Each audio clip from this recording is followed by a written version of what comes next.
Mike gazed at Sonia, his wife of 39 years, as they stood in the sunlit conservatory on the south side of their detached home. "So, you're staying with your lover, are you?" he asked, his tone sharp. Sonia, careful not to provoke him, replied as calmly as she could, "Charles isn't my lover. We just share a lot in common, and I enjoy his company." Mike shook his head in disgust. "I wonder what Sally would say if she found out you and Charles turned me into a bloody cuckold." Sonia stomped her foot like a petulant child, and Mike thought bitterly how immature she seemed. "You're not a cuckold to Charles and me. That's absurd," she retorted. "Really? A cuckold is a man whose wife has other lovers, and that's exactly what I am, isn't it?" he shot back. Sonia softened her tone deliberately. "No, I have no lovers. There's only Charles. And I didn't appreciate your joke about Sally. Obviously, my sister never wanted to die and leave Charles alone, so I've been helping him. Just as I'm sure Sally would have comforted you if I had died." Mike shrugged, unconvinced. "I doubt that. I don't think Sally would have played. Whatever this is with me." Sonia's hand came down in a sharp slap across his face, startling him. He stepped back, rubbing his cheek. "Resorting to violence isn't going to fix this," he said coldly. Sonia almost apologized but stopped herself. Instead, she replied, "I'm not doing anything wrong. Yes, I spend time with Charles, maybe even sleep in the same bed, but nothing I do with him takes away from what I have with you. I don't do anything with Charles that I wouldn't do with you."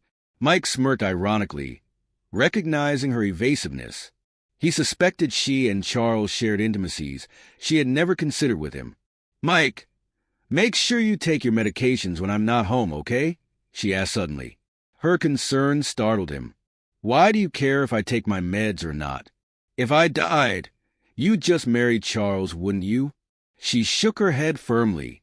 "No, it's not about that. I still care about you. I don't want you getting sick. You need to take your blood pressure and heart medicine.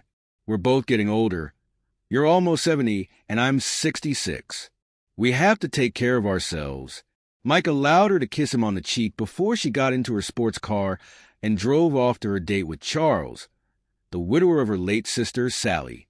Charles lived 40 miles away, a manageable distance by UK standards. As she drove, Sonia reflected on how Sally had died 15 years ago from a sudden fall at work. Charles had been devastated, and Sonia had frequently visited to help him cope with the grief of losing his wife so unexpectedly. At some point, those visits became more intimate, though Sonia couldn't pinpoint exactly when. Mike had eventually discovered the affair. He and Charles had a heated argument that ended abruptly when Mike collapsed, clutching his chest. It was his first heart attack. Sonia had called 999, and when the paramedics arrived, she was almost naked. Charles was in his boxers, and Mike was fully dressed. The tension in the room was palpable, but the ambulance crew said nothing. Mike was rushed to the hospital, where cardiologists inserted a stent to stabilize his condition. In the aftermath, Charles, surprisingly generous, decided not to press charges against Mike despite their altercation. The incident left Mike with lasting physical issues, requiring him to take heart and blood pressure medication. But it also changed him emotionally. He felt as if a part of him had shattered. After a month of recovery, Sonia resumed her weekend visits with Charles despite Mike's protests and threats of divorce. She was resolute, insisting her involvement with Charles was a way of helping him cope with Sally's death. Now, 15 years later, Mike felt like he was waking up from a long haze. He realized Sonia's excuses were just a convenient pretense. That morning, after Sonia left around 9 a.m., Mike secluded himself in the south-facing, fully glazed greenhouse. He wasn't feeling well, both physically and emotionally.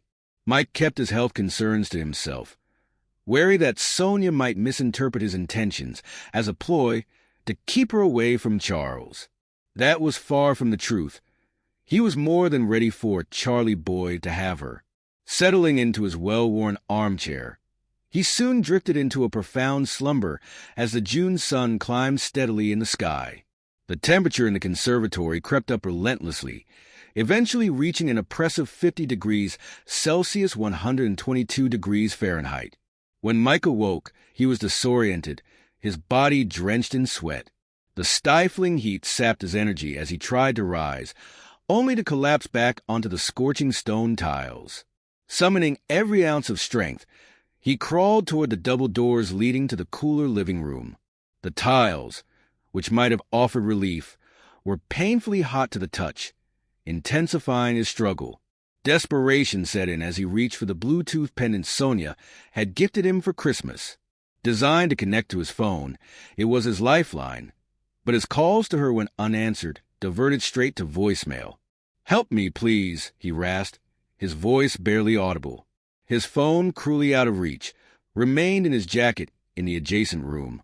As his vision blurred, a peculiar calm washed over him. He suddenly became aware of another presence in the room. Startled, he looked up to see Sally, his late sister-in-law, smiling gently at him.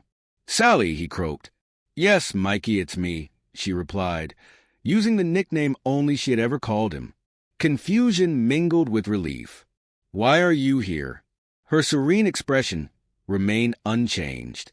"I've come for my favorite brother-in-law." "It's time, Mikey."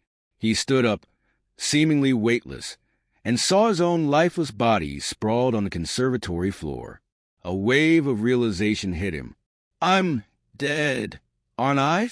Sally nodded solemnly, but extended her hand with a comforting smile. "Yes, but it's okay. I've been granted special permission to guide you to a better place. I'm sorry for what Sonia and Charles did to you. You were right.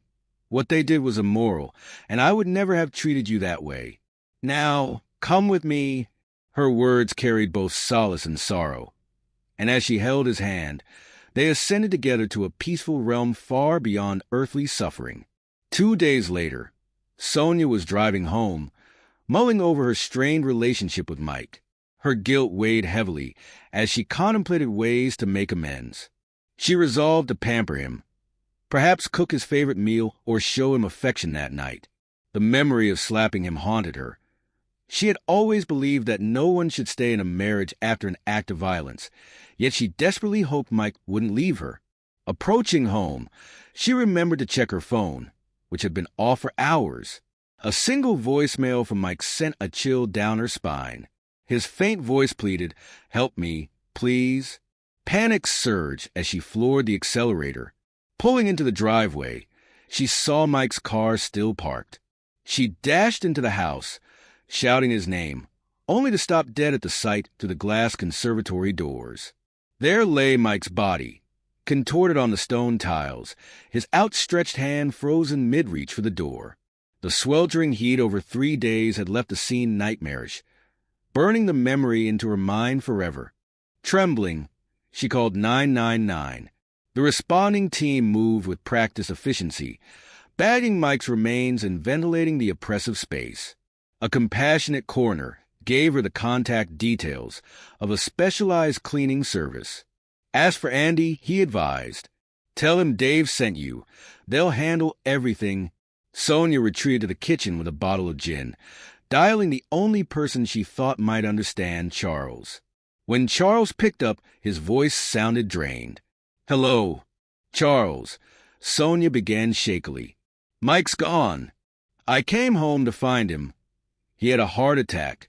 He's dead." Before Charles could respond, a shrill female voice screeched in the background. "Are you talking to that tramp who let her husband become your cuckold? Hang up now, Charles." Sonia's blood boiled. "Forget it, Charles," she snapped. "I thought we had something real. I nearly divorced Mike for you. And for what? To be just another woman in your rotation? Tell that banshee of yours to keep her opinions to herself." She ended the call, her hands shaking, and promptly blocked his number. Left alone with her thoughts, Sonia contacted Andy's cleaning service, leaving a tearful message. Her remorse bubbled over as she whispered to herself, "I'm so sorry, Mike. Sorry for the slaps, the lies, and the betrayal. I failed you." Tears streamed down her face. Tears for Mike, for Sally, and most of all, for her own selfishness. In that moment of bitter self-reflection, Sonia finally saw the depths of her own flaws.